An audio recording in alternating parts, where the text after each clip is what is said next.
Bismillah. Nanti kita baca ayat yang akan kita bahas. Yang tadi kita sampaikan bahwasanya di dalam Al-Quran itu kalimat azab disebutkan oleh Allah sebanyak 339 kali. Kalimat azab di dalam Al-Quran itu disebutkan sebanyak 339 kali. Kalau kita runut ayat sebanyak 339 itu, kalau kita runut, Allah itu berbicara azab setelah ada penyelewengan dari manusia. Gak usah tahu. Ayat yang kemarin masih kita bahas surat Al-Insyiqaq. Apa ayatnya? Wa idza quri'a 'alaihimul Qur'anu la yasjudun. Orang-orang itu kalau dibacakan Al-Quran, yang mereka tidak mau tunduk. Maka ayat setelahnya adalah ayat 24-nya fabasyirhum bi'adzabin. Maka kalau kamu nyeleweng, kalau kamu kufur, kalau kamu tidak taat, maka fabasyirhum, tunggu aja azab. Tunggu saja azab. Maka tadi kita sebutkan apakah yang terjadi sekarang ini azab. Para ulama sepakat ini azab. Para ulama sudah sepakat sekali ini azab. Maka bagaimana untuk menanggulangi azab ini? Ayatnya jelas di dalam surat An-Nur ayat 63. Falyahdharil ladzina yukhalifuna an amri. Hati-hati kamu. Hati-hati kamu. Siapa? Yukhalifuna, yang suka merubah an amrihi, yang suka merubah syariat. Makanya kemarin kita membahas bahwasanya Allah itu tidak tidur. Enggak tidur, Allah biarkan saja dulu. Tapi sekalinya turun azab Allah, orang mukmin pun kena. Orang mukmin pun kena. Enggak ngelihat siapa yang ini, siapa yang menghina agama, siapa yang menghina syariat, enggak. Semuanya kena. Cuman itulah tadi, kalau untuk orang mukmin ditetapkan oleh Allah syahidnya di akhirat. Kalau yang kayak gini kan, kalau kejadian-kejadian kayak gini, kalau dia menerima dengan ikhlas, maka dia ditetapkan oleh Rasulullah SAW sebagai syahid akhirat, bukan syahid dunia. Kalau syahid dunia kan tidak dimandikan. Tapi kalau syahid akhirat saja, meninggal di dunia, tetap dia dimandikan, lalu dikafani, lalu dikuburkan. Tapi kalau syahidnya dunia akhirat, ya kayak pejuang itu. Oleh karenanya sekali lagi 339 ayat berbicara tentang azab itu hanya ingin mengingatkan kepada kita jangan suka menghina agamaku. Itu aja sebenarnya Allah itu. Atau di ayat selanjutnya balil ladzina kafaru yukadzibun. Balil ladzina kafaru yukadzibun. Akan tetapi mereka itu kufur. Bukan hanya kufur saja, akan tetapi ayat Allah, firman Allah yukadzibun, mereka dustakan. Jadi dari ayat 20 sampai 24 itu surat Al-Insyiqaq itu bercerita tentang bagaimana Allah itu ingin menghinakan orang-orang yang suka merubah-rubah. Kalau yang tadi surat An-Nur ayat 63 itu menyebutkan bahwa falyahdharil ladzina yukhalifuna an amri. Hati-hati kamu kalau suka menyelewengkan syariat. Hati-hati kalau suka menghina syariat. Apa kata Allah? Antusibahum fitnah. Solusi yang pertama yang Allah kasih adalah antusibahum fitnah. Allah akan turunkan fitnah dulu, ujian. Allah kasih dulu ujian ini. Allah kasih jeda ujian. Banyak ujian. Ujiannya dulu sebelum corona banjir ya kalau Indonesia, banjir.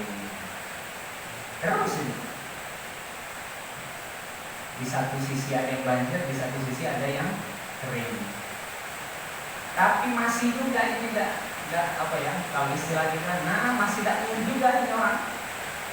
Maka lanjutan ayat tadi, au yusibahumul adzabul alim, atau kami turunkan azab. Nah ini sudah. Kita berlepas diri. Ada penelitian yang menyebutkan bahwasanya setiap 100 tahun sekali Allah menurunkan azab. Itu moga-moga saja mungkin penelitian kita tidak tahu. Akan tetapi yang jelas Allah menurunkan apa yang terjadi sekarang ini menjadi bagian satu azab untuk orang yang tidak beriman, menjadi nikmat dengan bentuk lain, dengan bentuk ujian bagi orang-orang yang beriman.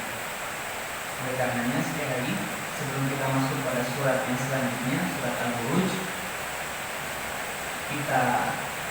kita simpulkan bahwa satu, mari kita yakini bahwasanya apa yang terjadi pada zaman kita ini sudah ditetapkan 50.000 tahun sebelum Allah menciptakan dunia.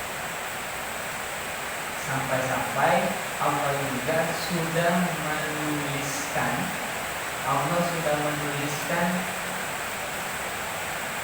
daun apa yang jatuh dari pohon apa, jatuhnya di mana. Allah sudah menuliskan ini.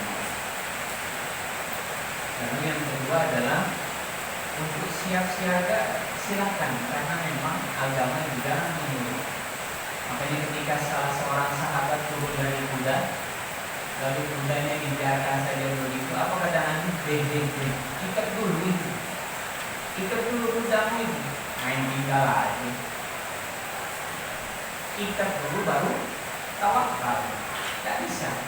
Sama juga orang yang senam di masjid. Ketika ada sahabat yang senam di masjid, maka Nabi Muhammad SAW menegurnya, jangan di masjid itu suka mengikuti. Jadi artinya agama kita ini memang agama yang sempurna, mengajarkan jangan saja tawakal, akan tetapi ikhtiar juga harus jalan. Baik, Bapak Ibu, kita lanjutkan dulu pembahasan kita tafsir surat Al-Buruj. Kita baca sama-sama. Insyaallah akan kita membahasnya sampai ayat 10. Kita baca sampai habis. Insyaallah nanti pembahasan kalau waktunya cukup kita akan membahasnya sampai ayat 10. Kita awali dengan A'udzu billahi minasy syaithanir rajim. Bismillahirrahmanirrahim. Was-samaa'i dzatil buruj wal yawmil maw'ud wasyahidin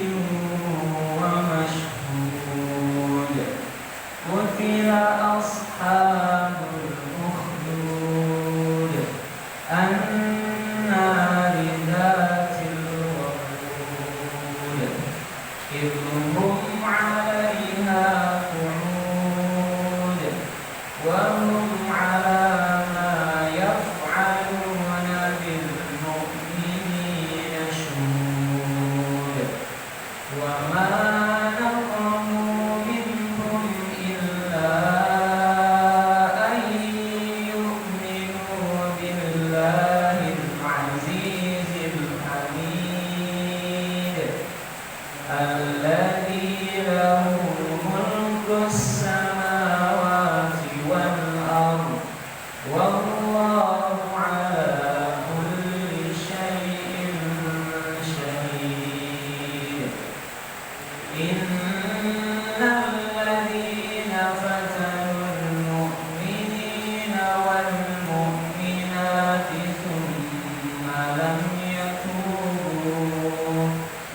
ولا lahum 'adzabul jahannam wa lahum 'adzabul hariq. Innal ladzina amanu wa 'amilus shalihati lahum jannatun tajri min tahtihal anhar. Dzalikal fawzul kabir. Inna batsha rabbika lasyadid. Innahu huwa yubdi'u wa yu'id wa huwal ghafurul wadud dzul 'arsyil majid fa'alun lima yurid. Hal ataka hadithul junud fir'auna wa thamud balil ladzina kafaru fi takdzib wallahu min waraihim muhit. Bal huwa Qur'anun majid fi lawhin mahfuz.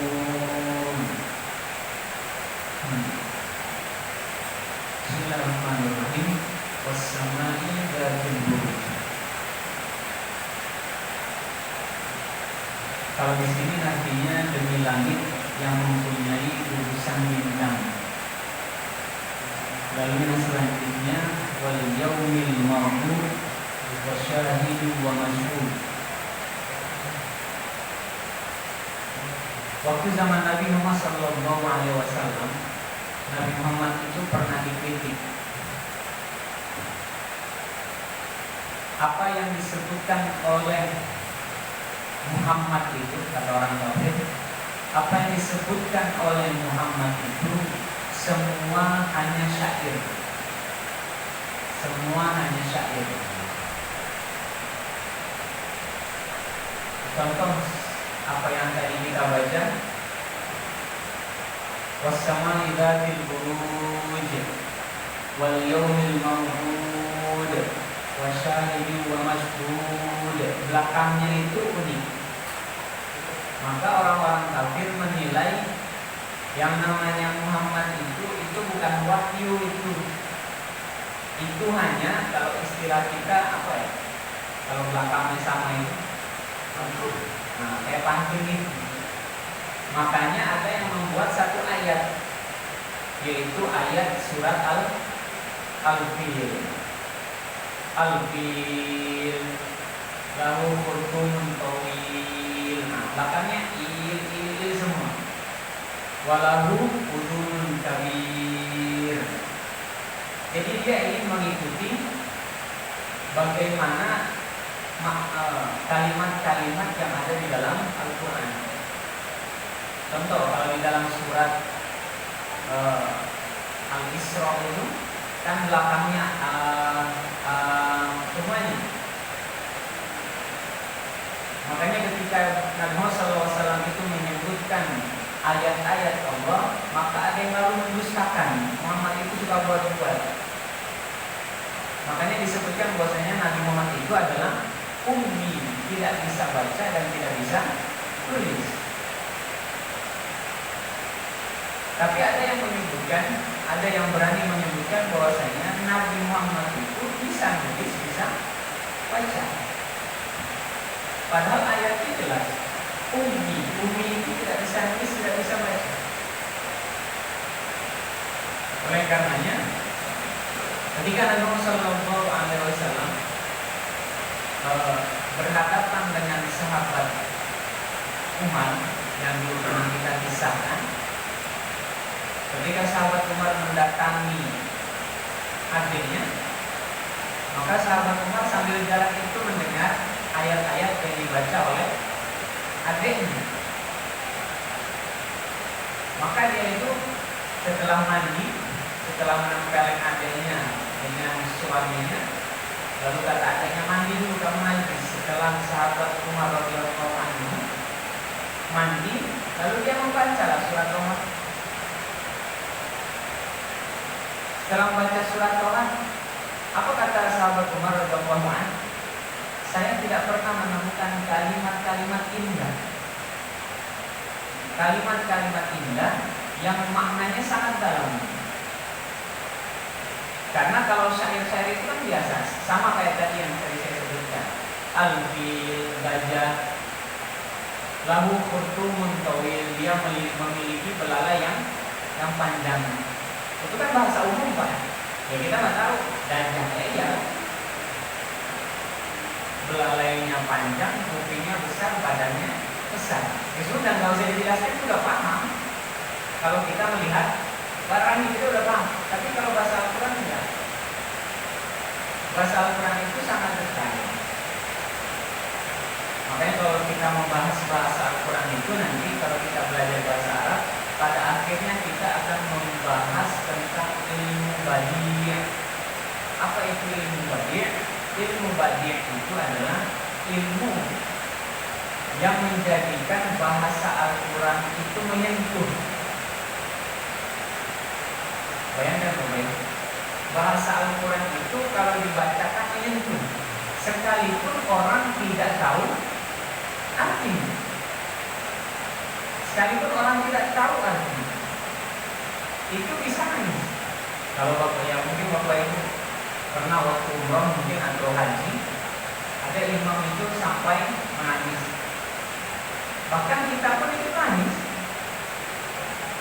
Apa? Nah disitulah ilmu badi'. Ilmu badi' itu adalah ilmu yang sangat halus. Ketika dia sudah berkumpul dengan bahasa Al-Quran, maka dia bisa masuk ke dalam hati dan dia bisa memberikan sinyal kita itu senang, entah itu sedih. Itulah yang tidak dimiliki oleh bahasa selain Arab.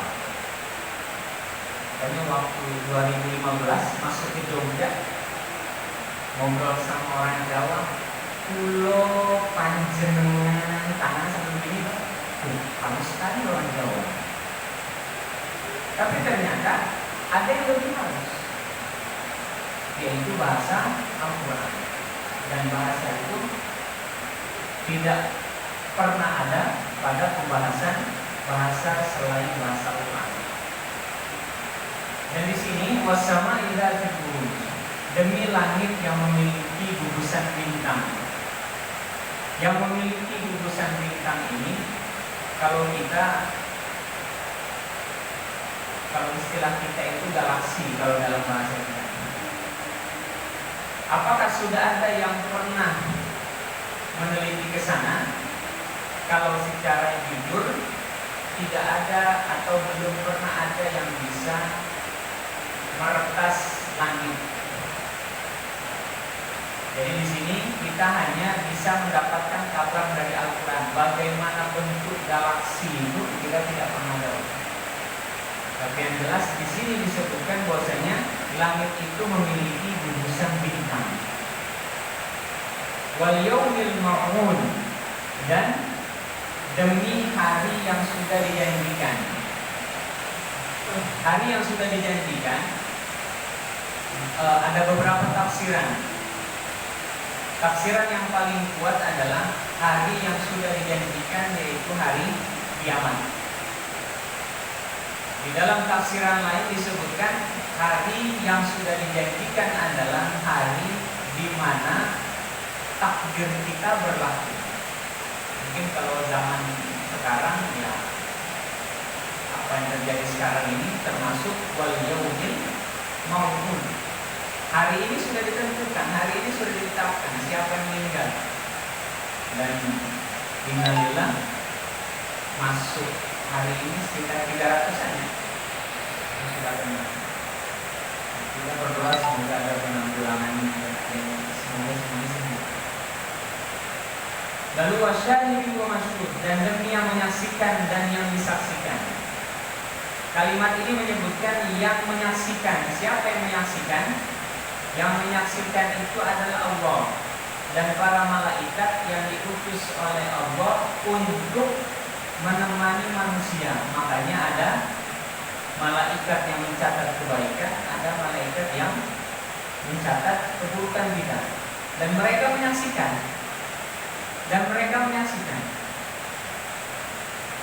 Wa masyhud, dan yang disaksikan, kitalah yang disaksikan. Maka ketika ada kejadian seperti ini, malaikat menyaksikan ini orang tambah dekat atau enggak, tambah zikir pagi petangnya atau enggak. Apalagi anak-anak, ini kesempatan untuk kita ini. Anak-anak mungkin banyak libur. Ini sudah waktunya sudah baik sekali. Anak sudah dekat sama kita, tinggal kita cekoki dengan banyak mikir. Bukan jalan-jalan ya. Banyaknya jalan-jalan gitu. Pulang dari situ kena semua. Memang hari-hari itu ya begitu. Karena pada zaman Nabi Muhammad SAW pun Nabi melarang untuk keluar. Untuk keluar saja tidak boleh. Tapi di zaman Nabi Muhammad SAW dan di zaman sahabat Umar, ke masjid belum dilarang, masih diperbolehkan. Makanya memang jaraknya 100 meter ya. Nah, kan itu harus 100 meter Pak. Ini tidak boleh. Untuk menanggulangi. Jadi wasyahidi wa masyhud. Dan semua pekerjaan kita itu disaksikan semua.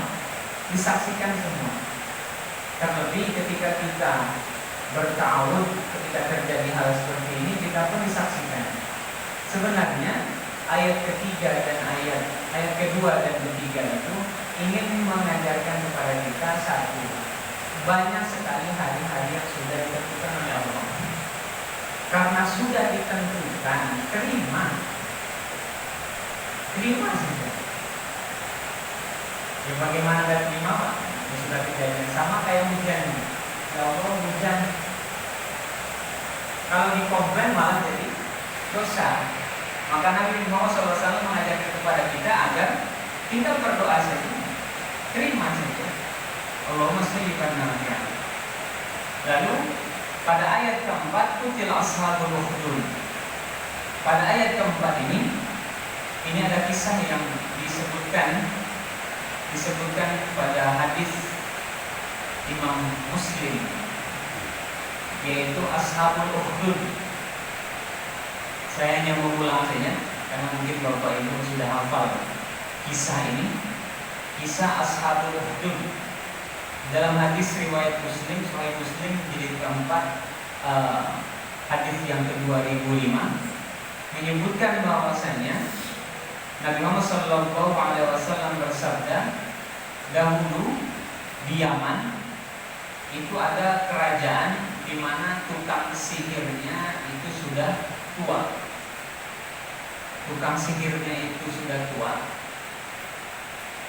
Jadi tukang sihirnya ini mencari penerusnya, regenerasi, agar nanti ilmu sihir itu diajarkan kepada penerusnya ini. Maka Raja Najran di Yaman itu membolehkan, silakan pilih. Maka dapatlah seorang pemuda yang memang ditugaskan untuk melanjutkan dakwahnya tukang sihir. Jadi kalau ada apa-apa, raja butuh sesuatu, maka laki-laki ini beliau memanggil setan untuk meminta kabar bagaimana keberlangsungan kerajaan. Sudah? Lanjutan hadisnya menyebutkan bahwasanya ketika laki-laki ini pulang ke rumah, dia sudah bertemu dengan tukang sihir ini, diajarkanlah. Lalu ketika pulang ke rumah, besok harinya laki-laki ini akan kembali lagi ke kerajaan. Di tengah jalan dia ketemu rahib. Rahib itu adalah pendeta. Tapi pendeta, kalau istilah kita sekarang itu ya kiai, ustaz. Tapi kalau zaman dulu disebut dengan rahib karena bukan belum masuk zamannya Nabi Muhammad, belum. Lalu disebutkan oleh Nabi Muhammad SAW di dalam kisah Ashabul Ukhdud ini, di tengah jalan pemuda ini bertemu dengan rahib, yaitu kiai lah kalau bahasa kita. Lalu diajarkan, begini, diajarkanlah pemuda ini oleh rahib tentang agama. Hal-hal yang mudah, diajarkan zikir segala macam. Setelah diajarkan, maka laki-laki ini melanjutkan perjalanannya ke tukang sihir. Terus berlangsung pada suatu ketika si rahib ini, karena sebelum ke kerajaan laki-laki ini selalu rajin ke tempat kiai ini, maka kiai ini berkata, nanti kalau kamu ditanya sama tukang sihir, kok kamu lambat, kok kamu sering gak datang pengajian sihir ini, bilang saja bahwa kamu itu ditahan sama keluarga, ada keperluan sedikit sama keluarga, jadi agak telat. Lalu kata rahib tadi, lalu kalau kamu ditanya sama keluargamu, kenapa kamu telat pulang, bilang saja kalau tukang sihir menahan kamu untuk belajar sihir. Maksud rahib ini, jangan pernah sebut nama saya di depan tukang sihir, jangan pernah sebut nama saya di depan keluarga. Maksudnya sudah. Beberapa saat kemudian dia ingin pergi ke rumah rahib. Maka di tengah jalan itu ada binatang yang sangat menakutkan, sampai orang-orang itu tidak bisa lewati jalan. Maka laki-laki tadi bilang di dalam hatinya, saya pengen tahu ilmu siapa yang benar, ilmu rahib apa ilmu tukang sihir. Maka dia berkata, demi Allah, kalau memang kamu takut kepada Allah, karena kamu juga memang ciptaan Allah, maka pergilah dari sini. Maka dengan ucapan itu atau dengan kalimat semisalnya, maka binatang tadi itu pergi. Sudah, maka tersebarlah berita ini. Tersebarlah berita ini bahwasanya laki-laki ini sakti. Terdengarlah oleh raja, maka raja ini berkata, wahai anak muda, azan. Wahai anak muda, ilmu apa? Ilmunya ilmu azan. Itu sama nanti kita lanjutkan. Alhamdulillah.